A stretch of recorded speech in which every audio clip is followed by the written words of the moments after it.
ആലപ്പുഴ മാന്നാറിൽ 15 വർഷം മുൻപ് കാണാതായ സ്ത്രീയെ കൊന്നു കുഴിച്ചുമൂടിയെന്ന് സംശയം. 5 പേർ പോലീസിന്റെ കസ്റ്റഡിയിലാണ്. മൃതദേഹം ഉണ്ടെന്ന് സംശയിക്കുന്ന വീടിന്റെ സെപ്റ്റിക് ടാങ്ക് പോലീസ് തുറന്നു പരിശോധിക്കുന്നു. വിവരങ്ങളുമായി രഘുനാഥ് നാരായണൻ ചേരുന്നു. രഘുനാഥ്, പരിശോധന ഇപ്പോഴും തുടരുകയാണോ? എന്തെങ്കിലും കണ്ടെത്തിയതായോ അല്ലെങ്കിൽ ഇത് സംബന്ധിച്ച കൂടുതൽ വിവരങ്ങളോ നമുക്ക് അധികൃതരുടെ ഭാഗത്തുനിന്ന് ലഭിച്ചിട്ടുണ്ടോ?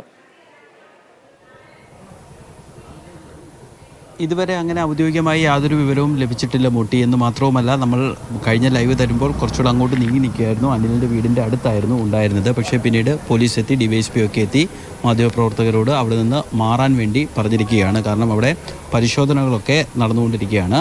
മാന്നാർ, അതായത് ആലപ്പുഴ ജില്ലയിലെ മാവേലിക്കരയ്ക്കടുത്തുള്ള മാന്നാർ, ചെന്നിത്തലയ്ക്കടുത്തുള്ള മാന്നാറിൽ നിന്നുള്ള സ്ഥലത്താണ് ഇപ്പോൾ പോലീസ് പരിശോധന നടത്തിക്കൊണ്ടിരിക്കുന്നത്. ഇവിടെ നിന്ന് കാണാതായ ഒരു യുവതിക്ക്, അതായത് 15 വർഷം മുൻപ് കാണാതായ മാന്നാർ എരമത്തൂർ മീനത്തേരിൽ നെടുമുടി ചെല്ലപ്പൻ്റെ മകൾ കല കൊല്ലപ്പെട്ടു എന്നുള്ളതാണ് സംശയം. അവരുടെ ഭർത്താവായിരുന്ന അനിലിൻ്റെ വീട്ടിലാണ് പോലീസ് ഇപ്പോൾ തെരച്ചിൽ നടത്തിക്കൊണ്ടിരിക്കുന്നത്.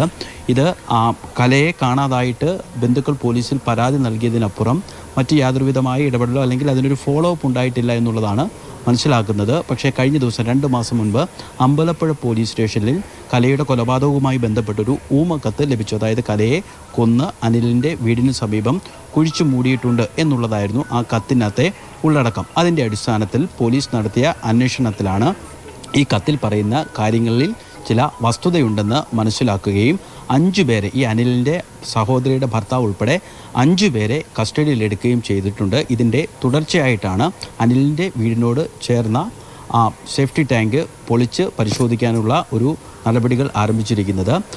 15 വർഷം മുൻപാണ് ഇത്തരത്തിലുള്ളൊരു കൊലപാതകം നടന്നിട്ടുള്ളത്. അതുകൊണ്ട് തന്നെ മൃതദേഹം സ്വാഭാവികമായി തന്നെ അഴുകിപ്പോയിട്ടുണ്ടാകും. അസ്ഥികൂടങ്ങളോ ഒക്കെ ലഭിക്കുമോ എന്നുള്ളതാണ് പോലീസ് പരിശോധിക്കുന്നത്. ചിലപ്പോൾ ഒരു പക്ഷേ ദൃശ്യത്തിനകത്തൊക്കെ കണ്ടതുപോലെ തന്നെ ഒരു പക്ഷേ ഈ 5 പേർ, ഈ കൊലപാതകത്തിൽ പങ്കെടുത്തിട്ടുള്ള സഹായിച്ചിട്ടുള്ള 5 പേർ നൽകിയ മൊഴിയുടെ അടിസ്ഥാനത്തിലാണ് തിരച്ചിൽ നടത്തിയത്. ഒരു പക്ഷേ ഇവരൊന്നും അറിയാതെ ഒരു പക്ഷേ ഈ മൃതദേഹം ഇവിടെ നിന്ന് മാറ്റിയിട്ടുണ്ടായേക്കാം. അങ്ങനെയൊക്കെയുള്ളൊരു സംശയം പോലീസിനുണ്ട്. അതുകൊണ്ടാണ് ഇത് സംബന്ധിച്ചുള്ളൊരു ഔദ്യോഗികമായൊരു വിവരം ഇതുവരെ പുറത്തു പറയാത്തത്. ഈ കൊല്ലപ്പെട്ട യുവതിയുടെ ഭർത്താവ്, അയാൾ വിദേശത്താണ്, ഇസ്രയേലിലാണ് ഉള്ളത്. ബാക്കി 5 പേർ നിലവിൽ പോലീസിൻ്റെ കസ്റ്റഡിയിലുണ്ട്. മൃതദേഹത്തിൻ്റെ എന്തെങ്കിലും അവശിഷ്ടങ്ങൾ ലഭിച്ചാൽ മാത്രമേ അതിൻ്റെ ഒരു കൊലപാതകത്തിൻ്റെ കൂടുതൽ കാര്യങ്ങൾ പോലീസ് ഉദ്യോഗസ്ഥർ പുറത്തു പറയുകയുള്ളൂ. ശരി രഘു.